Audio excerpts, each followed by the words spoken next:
uJenene uMasemula ubuzwe ukuthi yimiphi imizamo aseyenzile ukuzama ukukhuculula inkohlakalo emaphoyiseni njengoba kuthiwa yaqala ngo-2009. Will you tell me 3 things that you did to clean up crime intelligence? Well, I removed some of the senior managers there. I appointed a new capable divisional commissioner. And, well, some of the things we are still doing were not finished. And in that space of crime intelligence, yeah, one might have limitations in talking, but we rectified some messes that were happening there.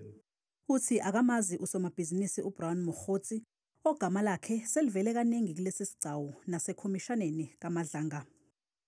Who is this Mokgotsi guy? How does he get involved in the operations of SAPS, according to your knowledge?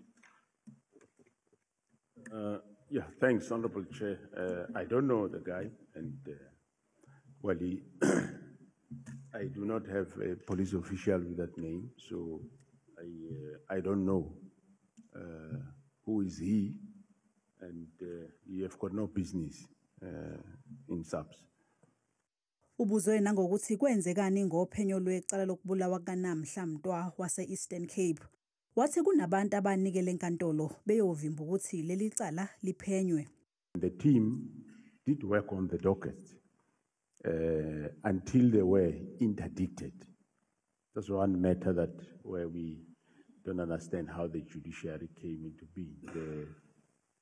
The certain people went to High Court, they interdicted the team on that case.